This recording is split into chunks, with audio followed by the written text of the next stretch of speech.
Hello, ladies and gentlemen. I know it's been a while since you saw me on the screen, but I knew I had to come back from the dead, no pun intended, to do my latest movie review of the craziest movie I have ever seen in my life. Not Human Centipede, not even Part 2, not even The Devil's Rejects. The Evil Dead partial remake of 2013.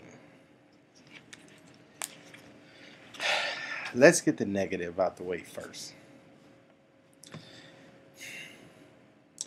When I first heard about the Evil Dead remake, I, like many fans, was like, how do you remake a classic?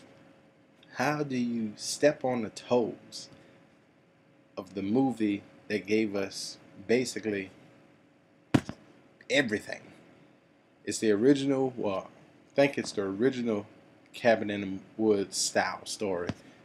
But, I mean, there was so much to it. And even Evil Dead 2, which I will admit, Scout Tanner, as a kid, I actually did hate Army of Darkness. I hated Evil Dead. I hated Evil Dead 2. Why? Because I didn't understand that you can have comedy and a horror and still be good. I hated every aspect of it. When I became an adult, I started to appreciate Sam Raimi. After seeing Darkman and a few of his other movies, I come to realize that Sam Raimi, Bruce Campbell, these guys are a force to be reckoned with. Now, let's go back to 2013. The director, I want to say, is Fede Alvarez. I want to say, dude, you did an amazing job. My only beef is upon further inspection, I found that you and one of your writing partners did write or did do up a pretty good screenplay. Then you gave it to Diablo Cody, the same person who gave us the dialogue with Jennifer's Body. The same person. I'm gonna just stop right there.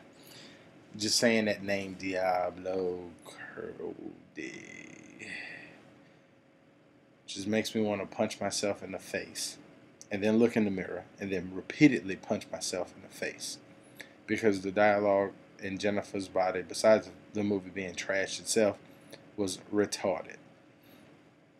Enough said about that. Once again, back to the negative. I loved every aspect of the movie except for how dumb these characters were. But I thought that's what added to the story. I know what I would have done in that situation. You know what you would have done in that situation. But these characters were just utterly stupid. You have a registered nurse. You have the high school teacher. You have the smack addict. And you have her estranged brother and his new girlfriend. The one thing I didn't understand was when you meet, I think it's David and then Olivia, then the girlfriend, the new girlfriend, were we under the impression or supposed to know that David and Olivia might have had something going on? Because it seemed like it was a little bit of tension because the girlfriend, the idiot girlfriend, well, I shouldn't say that. The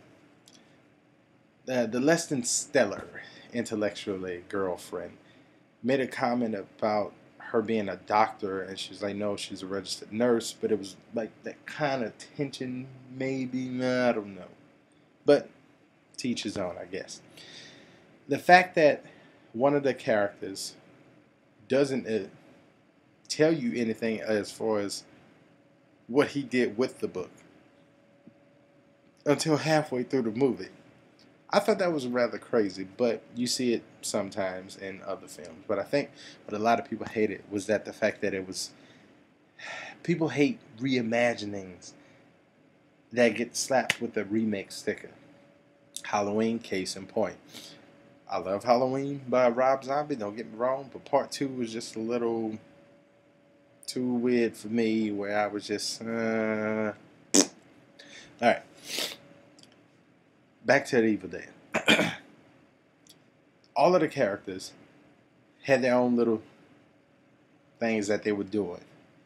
Yes, we brought you up here to help the sister, the smack addict, kick the habit. She was getting off the white horse. But the way that you go about doing things was just a little suspect to me. Explain to me how the registered nurse did everything she was supposed to do. Excuse me. Or she said she was supposed to be doing if she was receiving regular treatment.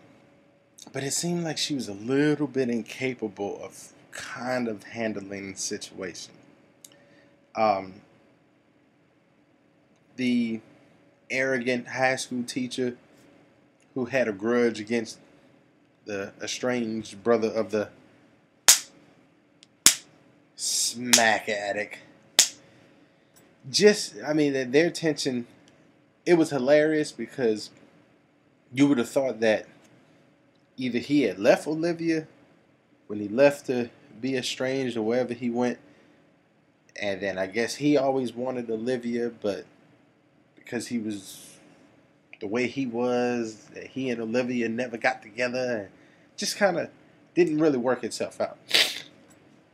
And truth be told, I think that's really all of the negative I have. Now, I know people are sitting up there, oh, it was too gory. There was no story. It was too gory. Truth be told, the movie was NC-17. Please, DVD guides, or the ones of the underworld, please give us the NC-17 director's cut when this movie does debut on Blu-ray and DVD, whenever it does come out. That's all I ask. Because if it was as gory as they say it was, I need to see more. Alright, enough with that. But the one thing, getting back to my subject, one thing I was saying was that I didn't find it as gory as I guess everyone else thought it was. I mean, the whole puking thing and the whole blood thing, that to me was dragging me to hell. No one really complained about that. I think it was once again still the fact that people got caught up in the fact of you remade The Evil Dead, which I think 2013's version,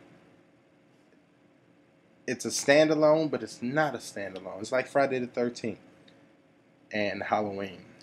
Yes, we know what they're about. Yes, we know what to expect. But the fact that you gave us, Rob Zombie gave us a little bit something different from Michael Myers. Nimrod, oh God, what is this guy's name?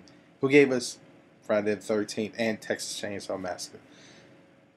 They gave us a little bit more than what we remember from the originals.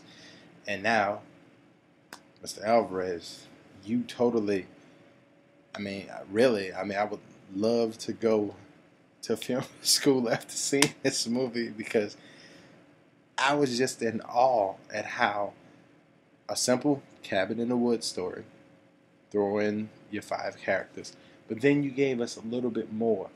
Okay, you let us know that, hey, the abomination, because we can't no longer call them Deadites, because they were never called Deadites throughout this movie, but the abomination needed these people. Yeah, it kind of pinched a little bit from Cabin in the Woods to suggest why you needed a certain number. I thought the special effects were top. I loved how each of the possessed characters, they were the same, but they were different. I mean, they only had, like, if I'm not mistaken, I think just the eyes that I can remember, and each one were was different in its own little right. Uh, then I love the fact that it seems like the book, the Necronomicon itself. At first, when I heard they were changing it, ooh, I was upset because I had gotten so used to. Excuse me. I had gotten so used to seeing what the Necronomicon looks like. When I saw it in the finished copy of this movie, I was like, oh, that's something you don't see every day. And the fact that they changed some little inner workings with that Necronomicon. I love the pictures. I would love to buy that prop. If I could find that prop, I would love to find that prop just to read it, just to look at it, just to say that I own that. I loved it. What I didn't like about the Necronomicon was that the cover was just a little plain, but it seemed like when he opened up the book, yes, we know it's bound in flesh, but it seemed like it was just a cover for another book. You know, that's the one thing, and I don't know if I caught that or if other people caught that, but I would think if a book is bound in human flesh, let it be the cover of the book, not just that partial cover to the actual book. Maybe it was just me. The graphicness of the film. Ooh, I will admit, I did jump several times in this movie.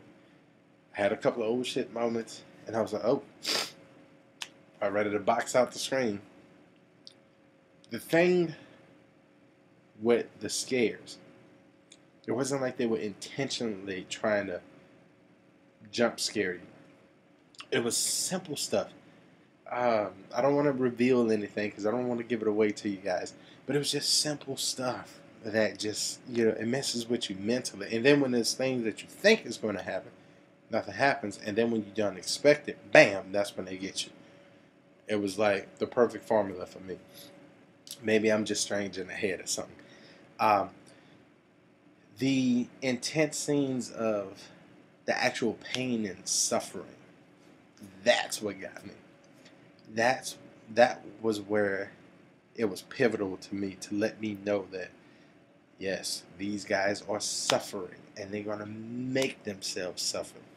The one scene that, and we've all seen it in the preview, where one of the characters takes it was a box cutter and she slides her tongue out and then she forks her tongue. I was like, oh, there you go. You just ruined it. That was the money shot of the movie. I mean, how could you show that? But then when I saw it in the theater, I was like, can you stop? Like, it's like trying to feed a baby that doesn't want to eat. Oh, it was just too much. But for me, that's what enhanced the story. I loved the music. The music was eerily creepy. That's another thing. I can actually see myself going to sleep listening to that score because it was eerily creepy, but it was soothing at the same time. Oh, and one thing. I really do believe that this movie was supposed to be in Seattle because it rained all the damn time. Is that how we roll in Seattle? With the rain. The constant rain. But other than that, I was good to go. There was one other thing that I forgot to mention. I talked to a friend of mine, Chris Cypher, who said that his experience with the movie was like he could watch, he couldn't. He said, and I quote, he says, probably one of those movies I can only see once, but I'll definitely check out again because I can't look away. It was that disturbing. I was like, man, I need to see this movie. So, in a nutshell, all praise and glory to Mr. Alvarez. To everyone that didn't like the movie, hey, to each his own. I love the gore. I gave it, if I had to scale it on a 1 out of 5, I would probably give the gore maybe a 10. just because it was gory, but it, in my eyes, once again, because like I said, to me that's Raimi. I mean, if you watch Drag Me to Hell, if you watch, oh God, what's the other one? I want to say Army of Darkness had a couple of throw up scenes or something like that to that effect. I mean, hell, look at the original Evil Dead when the bodies were decomposing and just blood was just gushing all over the place. It happened. I did love the nod to the Oldsmobile though. I did love that. That was cool. I love the fact that they paid homage to different little parts of the movies, but really small, not like typically in your face. And the very end, all I have to say is groovy. Hope you all enjoyed. And I come to you, sorry I come to you under sick conditions, but I felt I had to get this off my chest. Besides the phlegm. Peace.